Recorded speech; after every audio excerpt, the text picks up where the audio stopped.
Welcome to the February webinar on technology for risk management. I'm Julie Mendel and I'm the education trustee for the SILA Foundation. Before introducing our speaker, I do have a couple of housekeeping items I want to go over real quick.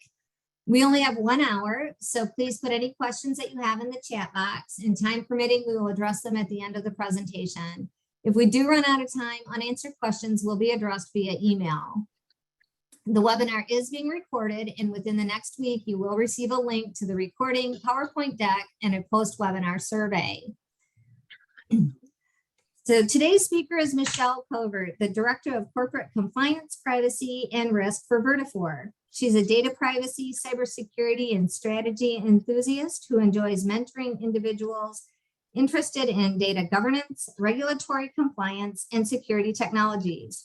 She cut her teeth in the IT industry more than 18 years ago as a customer service rep for Vertafore, and she's a natural leader with the ability to quickly learn new technology, as she has demonstrated by her leadership of both teams and of programs. She received her law degree while growing her career with Vertafore. She's an industry volunteer and a friend of SILA, so please join me in welcoming Michelle to our virtual stage. Thank you, Julie. And good afternoon, everyone. I hope everyone isn't dealing with too much inclement weather. We got a good half inch of ice here. So let's go ahead and get started. So today's webinar is on technology for risk management. Specific learning objectives for today is, a brief review on what is risk and risk management, risks that are specific to the financial services industry, technology that's being used in risk management, and how innovation and technology mature in organizations' risk management.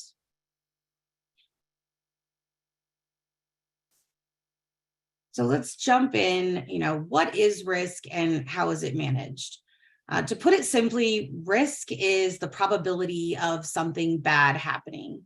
It's impossible to escape all types of risk in today's world, as individuals driving your car or even going for a run involves some risk.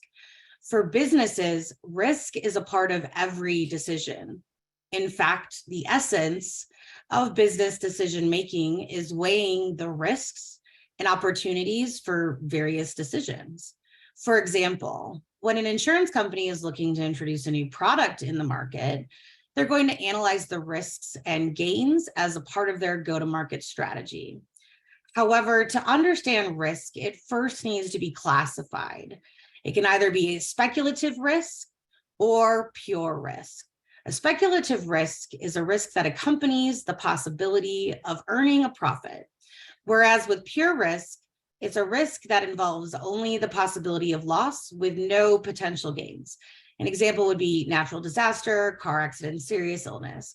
So in the insurance industry or in financial services, we are probably most familiar with pure risk, right? That's what we are insuring against. Now let's turn to managing risks. Risk management is a very broad subject. It involves the process of identifying, assessing, controlling, and monitoring the financial, legal, regulatory, strategic, or security risks to an organization's assets or capital. That's a mouthful. In short, it's this process where you're going to go through and evaluate your business. To make risk management operational, an organization is going to complete a risk assessment.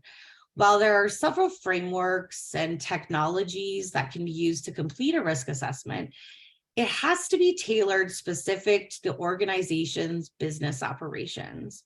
To make a comparison, the risk to a business in the financial services industry are going to be different than those in a medical field, such as a hospital.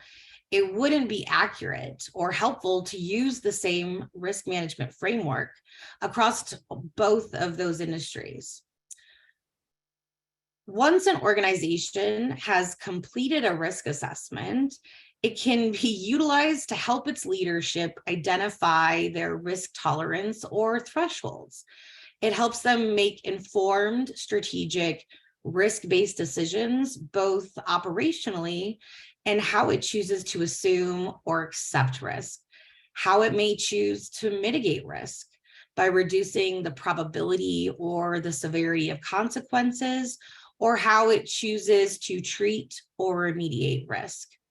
So why is risk management important, and what are the top risks in the financial services industry?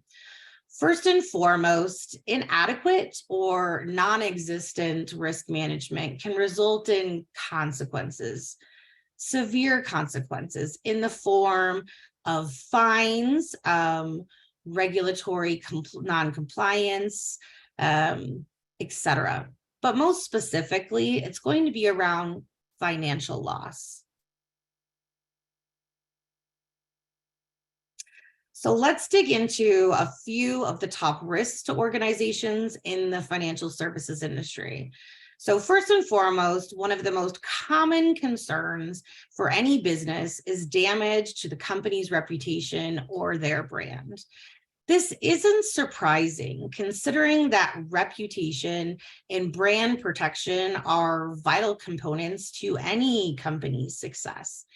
This is reflected in both the desire to retain customers and attract or retain talent or staff. Key ingredients for acquiring good corporate reputation is high quality, outstanding service, competitive pricing, and these are all relatively well understood. There are seemingly countless ways, though, in which a brand can be damaged. It could be the result of unethical conduct or loss of a company's intellectual property to a bad actor or nation state, or poor security practices. We talk about security events a lot, and I know that it gets brought up quite frequently, but the Equifax breach in 2017 was significant. It started a conversation in the risk management industry around the importance of general security practices, or best industry security practices. But it also posed the question of how can we better anticipate or monitor for risk when it's related to security practices. And that brings us to cybercrime.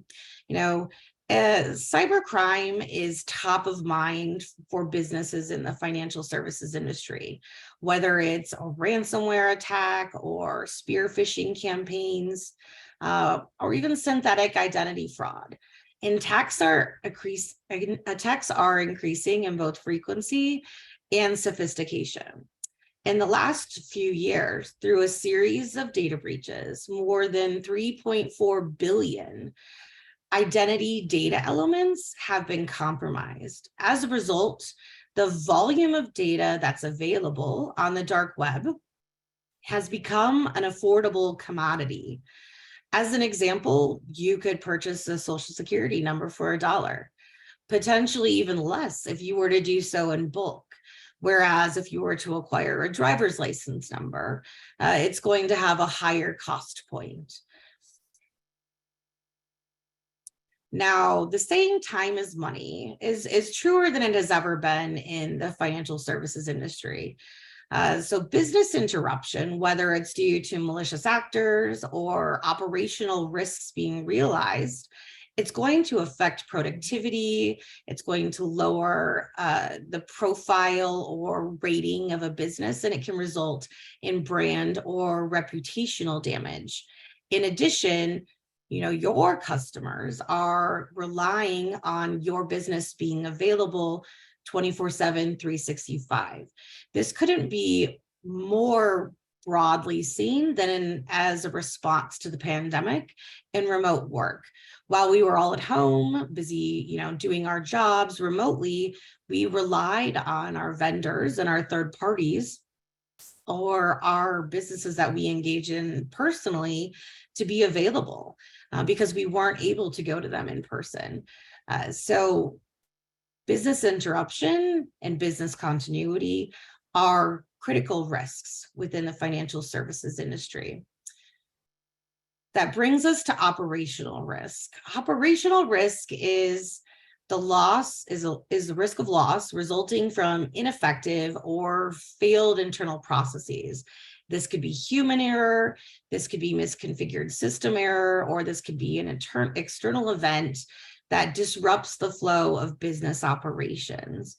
The losses in this area can be direct or indirect financially, but they often are something that can be easily monitored through internal audit activities, control efficacy tests as a part of your internal audits, etc. And finally, regulatory or legislative changes. The impact has been exceptionally high for compliance for organizations as it relates to data privacy.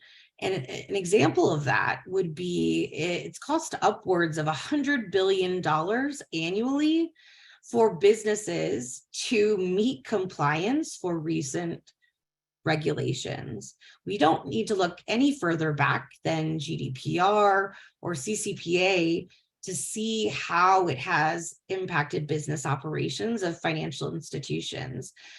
The purpose of the legislation is to protect consumers, but it's placed a number of requirements on companies, both large and small, on how they manage consumer data, how they protect the data that they've been entrusted with. All very important pieces of legislation, but there's a cost associated to that. In an effort to reduce the cost of compliance and risk management, organizations have begun innovating and implementing data science technologies.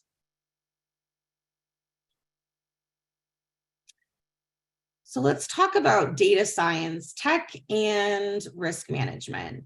So companies in every industry have been embracing the power of automation for decades, from streamlining processes to simplifying operations or organizations. We're finding new ways to increase our efficiency and improve experiences for our customers and our employees. However, as the digital world continues to accelerate, the financial services industry has needed a better way to understand, predict, and protect against traditional risks, in addition to those that are on the horizon. While financial institutions have been using artificial intelligence, better known as AI, for forecasting or improving customer experience with chatbots for several years, more recently, they've turned to AI and machine learning, ML, to predict, mitigate, and monitor risks, most commonly risks associated with fraud prevention. However, organizations are also using natural language processing and data analytics. Let's review these technologies a little more in depth. So artificial intelligence is no longer the science fiction that we've seen in The Matrix or Minority Report or iRobot or more recently in Black Mirror. In fact, it's likely that each of you have interacted with no less than 30 AI algorithms already today. So commonly known interactions with AI is probably going to be in social media, whether you're using Facebook, Twitter, Instagram, or TikTok, you're engaging with several AI algorithms to determine what you see on your feed or their For Your page screens to personalize your content. So what they do is they actually look at all of the content that you've reviewed and reacted to or recently searched. They then create friend suggestions, change what you'll see on your feed, and even have the ability to block cyberbullying by using natural language processing and AI to determine if language or content that you've posted, it would violate community standards or terms of use. There's also kind of the anecdote that you're thinking about something like a product, and all of a sudden it starts to show up in your advertisements on your Google search results, or on your Facebook ads, right? So this is also a form of AI. So they take your collaborative data points based upon your Google searches or conversations that you've had via text, and they kind of consolidate it into shopping recommendations. You're probably most familiar with this with Amazon, where they have a recommended for you, or other people have also purchased this. When you're looking at a product, there's that feed at the bottom. They're doing this using a combination of content attribute AI and pure recommendation models. And while AI is useful, it's also used in combination with machine learning. So an example of that, where you may not necessarily interact with it every day, or knowingly know that you're interacting with it, there's the concept of biometric analysis. So if you utilize the Face ID to unlock your phone as an example, when you're configuring that initially, the application is using about 30,000 infrared dots to map your face. It's closer than your dermatologist has probably ever seen it. And what they'll do is they'll then take and create a map to that, so that if you're utilizing your Face ID to get onto your phone or to unlock your credentials for an application, they will have a reliability model using AI and machine learning to adjust to say, oh, what angle am I using my phone to unlock my phone with my face, excuse me. So that's pretty common. Now, when we talk about machine learning, if you're not familiar with it, machine learning effectively is a program. It uses parameters from known existing data to predict an outcome on a similar set of data. So it programmatically relies on what we call hyperparameters, and it's considered important that you define as being considered important within a specific data set. So it can provide financial institutions with insight into targeting a particular segment of their market. That could be in the form of offering home equity loans to existing borrowers, or marketing a new insurance product to your existing end insureds. Before we jump into how the financial services industry is currently using AI and ML for real-time risk management, we also need to discuss natural language processing and how it complements AI and ML in risk management. So natural language processing is an interdisciplinary field that integrates computer science, linguistics, and AI to process, understand, and analyze textual data. As an example, it has the ability to take meaning from unstructured data. Unstructured data would be chatbot history, your emails, online post forums, or even business reviews. It can identify a specific topic, sentiments, take meaning or intent, or even gather PII elements. So let's talk about how technology is maturing risk management. In 2022, the Federal Reserve released a toolkit to assist organizations in monitoring for what's known as synthetic identity fraud. If you're not familiar with synthetic identity fraud, it's where cyber criminals are taking previously compromised PII. So go back to that 3.4 billion data elements of PII, and they're creating these identities to commit fraud. So the way that they utilize these identities to commit fraud is they're actually taking out lines of credit. They build credit histories. They create this fictional or ghost individual, but they're not doing this manually. They're also using AI. So they ingest data from both credit approvals and denials. They then analyze what data elements they used for those applications, and then they better refine their synthetic identities. This permits them to apply and be approved for greater lines of credit to commit fraud. And they do this and target multiple financial institutions in the same industry. you're probably thinking, if criminals are using AI and machine learning, how can a business combat the risk of fraud in real time? Well, this is done through computing power. The combination of artificial intelligence, machine learning, multiple data sources, and natural language processing, organizations can validate pieces of an individual's identity across multiple data sources to better flag transactions or engagements that are at risk for fraud. Instead of relying on static rules or statistical analysis, which is historically how risk management has calculated it's the impact of risk or the consequences of risk, companies are utilizing machine learning to track and evolve their response to cybercrime. As a matter of fact, several businesses within the SILA community have been building their own internal data science teams during the pandemic and partnering with high-tech or fintech organizations. They're working collaboratively to mature their risk management and mitigation strategies. However, innovation and growth comes with new risk.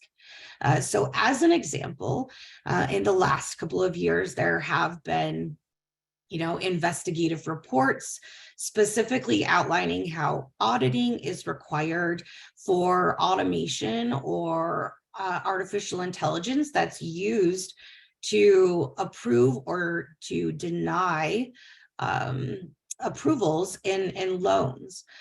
So there's this concept that there is unconscious bias built into algorithms, and it's not that it's intentionally placed by programmers. It's simply an artifact of humans actually, creating the artificial intelligence and inputting their unconscious bias. There are ways to programmatically resolve this, but it brings to bear the fact that auditors are now needed to audit algorithms, algorithm responses, and determinations that are done through automation to ensure that there aren't issues of unconscious bias. In addition to that, we also have the concept of, within machine learning, you are telling your program that you write, what are the important pieces of data, or what problem are you trying to solve from this large data set? Because again, it's a human telling a computer what to do, there's really the need for independent quality assurance and testing of artificial intelligence and machine learning parameters and coding. This isn't just the fact that your staff are creating code that is then used in AI and ML, and that code needs to go through security testing, which is what we're probably most familiar with. It's actually working with independent firms to, again, look at large data sets, decisions that are made in automation to determine if they are in fact creating trends or creating an issue that needs to be combated. So even with new risks being created, the innovation and speed at which they're being implemented has created more challenges, more growth, more opportunity. In addition to the real-time analysis or of identities, validation of identities or synthetic identity fraud, there's also the component of third-party risk management. So you might be familiar with systems or companies such as Security Scorecard or BizSite or Risk Recon, UpGuard, you name it. There are a number of entities that have created technology where they themselves have AI and ML that are scraping the internet to then create this risk profile that's associated with a business. Now, the data that they utilize and the algorithms that they have are obviously proprietary, but the data is available online. There's nothing that prohibits anyone from accessing that information. This is utilized as a way to provide efficiencies for organizations when they're looking at things like supply chain risk.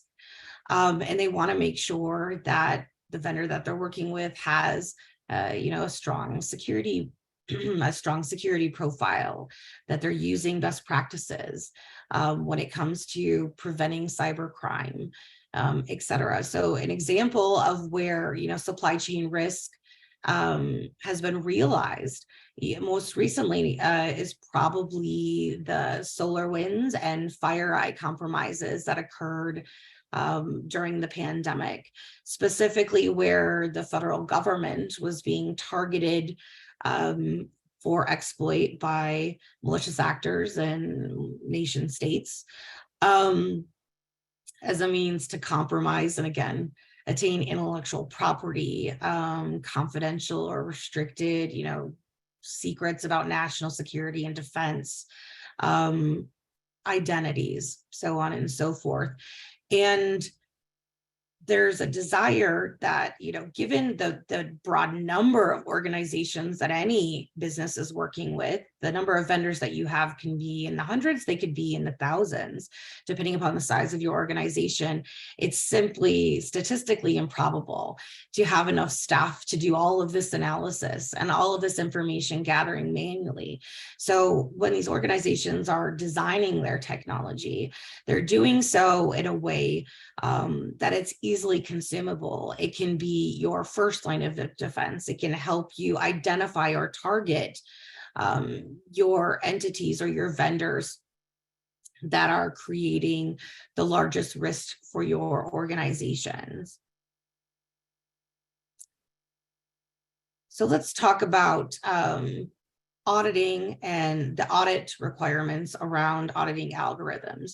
So this is it's a new hot topic. It's something that's being brought into both the risk management and internal audit communities, specifically in 2022, as I mentioned, there was a lot of investigative reporting around unconscious bias. But this changes how internal audit and risk management teams need to be staffed. It's no longer just individuals who have project management experience or have accounting experience or internal audit experience. When you're looking at auditing an algorithm, obviously you're going to be looking at statistical outcomes, but at the same time, you're also going to need to be evaluating the algorithm and the coding itself and revisions of that coding over time.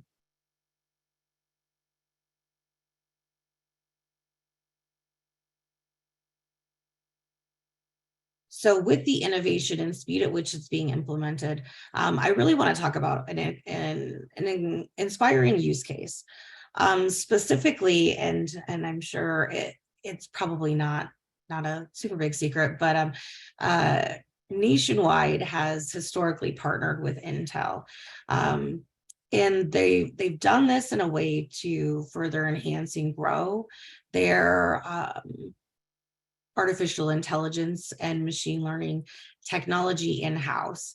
So with any insurance entity, you're going to have multiple data sources of your end insureds or the purchasing history of end insureds over time, the inquiries for types of quotes or products, and you're going to do, comparison with market risk, the economy, so on and so forth. However, something that they've done, which is actually really unique with Intel, is doing a proof of concept where they actually worked with Intel or IBM specifically to create and test computing power of a specific server.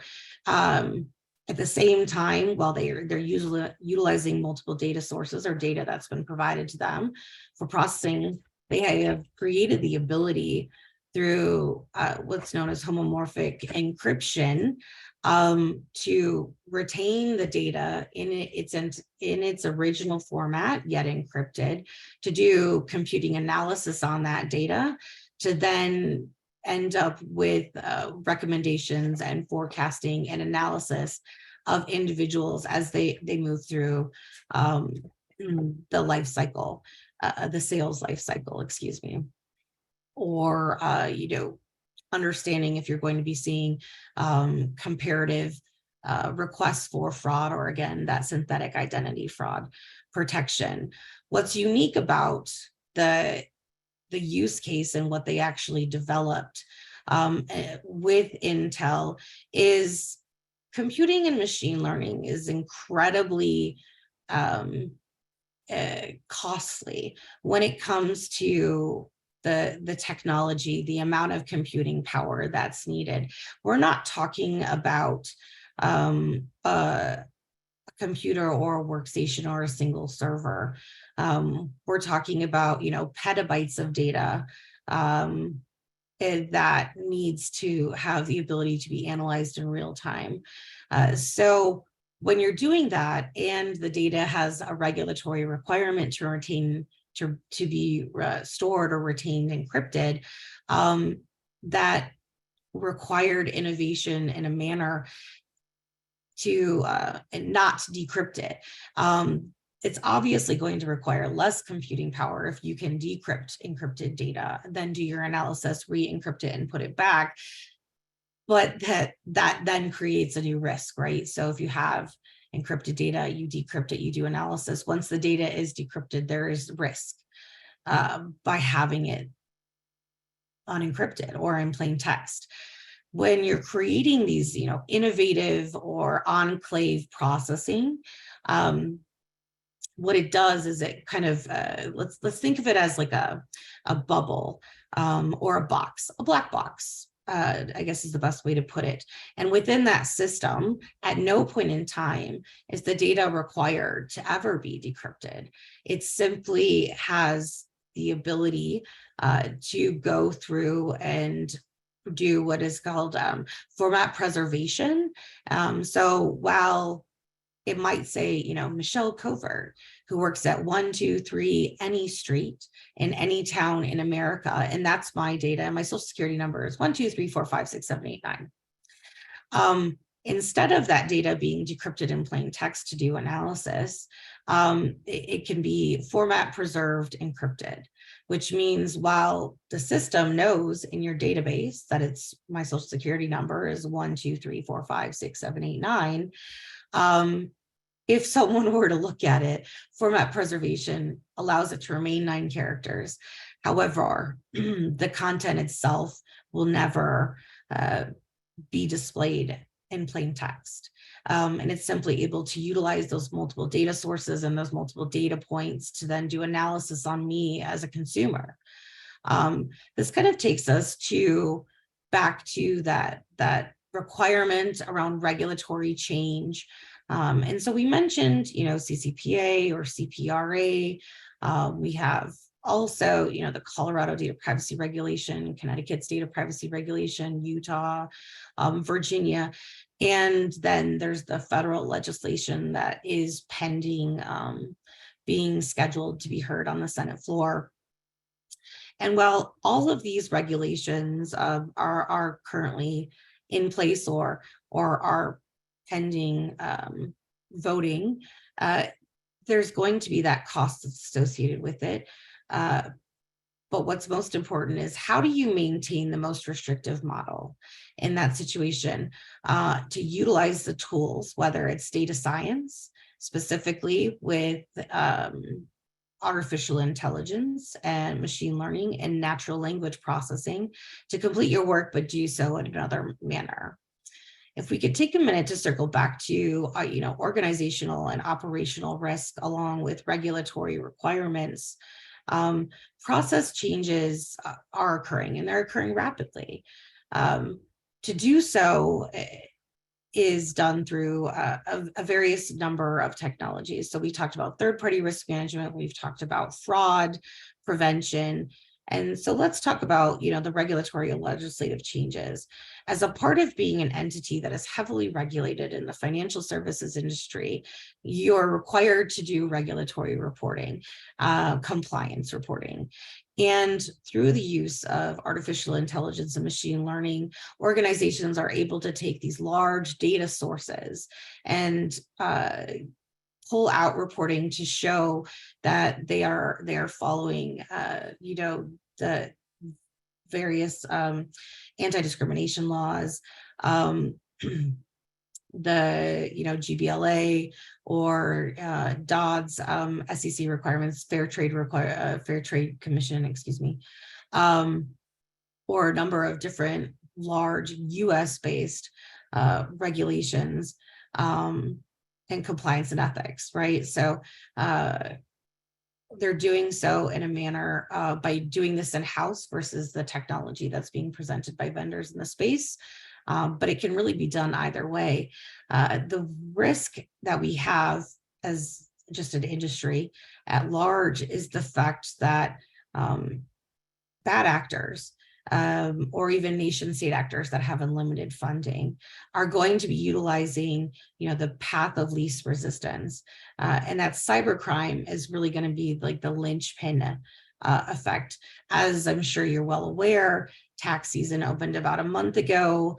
And because of that, chances are you're seeing spikes in spear phishing campaigns. You're seeing spikes in automated calling, robot calling. And so how can you prevent this as an organization? So one, obviously, it's going to be through awareness and training. But when you're looking at an organization, specifically, financial services, when we're talking about mitigating that threat or that risk, think about how your email is monitored for phishing, malicious viruses being attached and scanning, so on and so forth. So as an example of AI and ML, say you're a Microsoft O365 shop.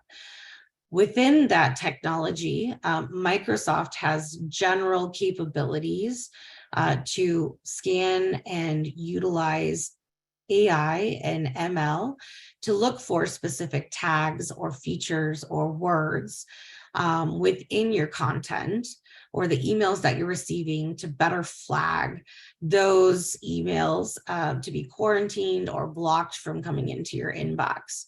That's one aspect of risk management in the technology that's used within, just general communications. So one thing that I think has been really inspiring for me in this space, and I know that internal auditing and regulatory and compliance for our group, it does excite us. It makes us a unique bunch. And the innovation and technology that's been available and that continues to grow with the partnership of data science and automation, artificial intelligence and machine learning is just continuing to expand and grow over time, with new offerings being on the horizon all the time. So before we jump into, kind of my last portion of this presentation discussion and then kind of open it up for questions, I want to specifically talk about, risks, risk management and threats that are on the horizon for our industry. So obviously, we've dealt with the last couple of years with what's called hazard risk or risk management as it relates to the pandemic or natural disasters, such as, forest fires, earthquakes, so on and so forth, inclement weather, ice storms. But we're also looking at what is known as cybercrime as a service, where individuals are actually offering themselves on the dark web to be able to complete crime on behalf of another organization. It's actually incredibly interesting, and something that's heavily monitored, obviously by law enforcement, not just in the United States, but globally. But in addition to that, we have unaccounted risks. So we've seen, some response in the economy with the economic slowdown. Obviously, the cost of living and inflation changes. And because of that, we need to look at our business model. We've seen where some businesses have had extensive layoffs as a mechanism to kind of mitigate the risk of economic downturn. And they do that and look at certain percentages or of their staff by, again, using internal AI and ML technologies, whether that's through, their human resource management systems or working with consultants. But the largest changes that we're going to see going forward is how we will continue to see AI and ML, not just in our industry or in the tools that we use to do our jobs, but also in our day-to-day lives. An example would be, I was reading recently about a smart fridge that not only can create your grocery shopping list for you, it tracks and monitors what you commonly put in your fridge, what is no longer in your fridge after a period of time, making a presumption of consumption, and it prepares the list for you so that you can order your groceries, then have them delivered. And if you think about it, I remember, rotary phones, Discman, vinyl records, and how, the concept of a smart fridge seemed almost unattainable, right? Coming from someone who watched the Jetsons growing up. It seemed almost unattainable, and it's here.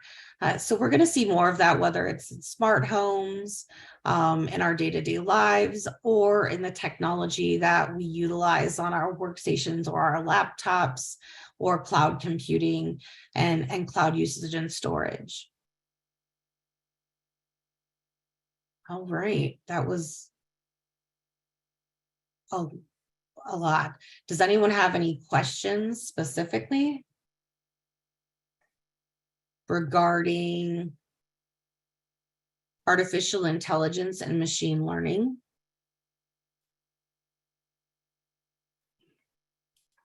Michelle, I'm just curious, with remote work being so much more common now, and it doesn't look like it's going away, how do you go about keeping your employees up to date and current and knowing what to watch for? So part of that's going to rely on strategic partnerships with a couple of different types of vendors. So first and foremost, as a business, you're going to want to look at, your virtual workplace and the collaboration technology that you're using in that workplace to make sure that, one, it's a secured vendor or vendors. Sometimes there's more than one that's necessary in order to support collaboration. So I previously mentioned O365. There's also obviously, Google Platform as an alternative. And what's important about these features is that a business's risk management organization has the responsibility, the accountability to go in and configure governance, the data governance within that system. So they're going to create rules, policies that will try to protect you without you needing to take overt action or additional training. However, there's also the requirement or what they're now trending or calling human risk. It used to be called insider risk. So presuming, that there was a malicious actor hired into your organization who's going to exfil data, when in reality, more than 80% of risks being realized are due to human error. So human risk is a combination of kind of two approaches. So one, obviously it's educating your staff, and it's not just educating your staff, at the time of hire or annually. It's keeping topics of security and phishing and smishing and the risk that those present to the business top of mind.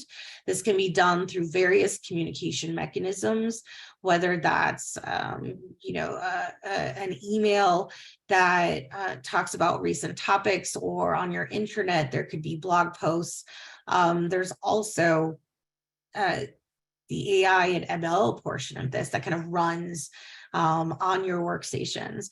So whether you're cognizant of it or not, there's at least one, probably more, like 3 or 4 agents, security or technology agents, or pieces of software that are sitting on your workstations or your laptops and are monitoring, not necessarily, are you doing your job and are you performing, but specifically, are the actions you're taking creating or presenting the opportunity for more risk to be realized? So as an example, individuals that work in different parts of a business are going to have different types of risk associated to them.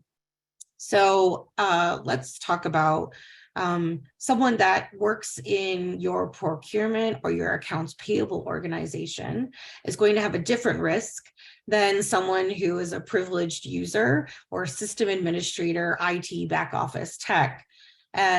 Though they both have to be monitored slightly differently for the type of risk that they're presenting. So are they utilizing best practices like a passphrase? Are they visiting sites that have the risk of having, logging through malware that's actually ads on sites? And do you have opportunities to re-educate staff continually throughout the year through unique opportunities? There's some vendors that it's not just CBT courses or webinars that you're hosting internally, but there are things like escape rooms or targeted training if you happen to click on a phishing email, because you, whether you're cognizant of it or not, your company is testing you for phishing, the frequency of which is going to vary based upon each organization's risk tolerance. But whether or not you are going to go out and click on something that says, oh, I need you to provide me with your credentials, and then you go to enter your credentials, the screen will come up and it'll say you failed your test. So how a business chooses to react to that can be a couple of different ways.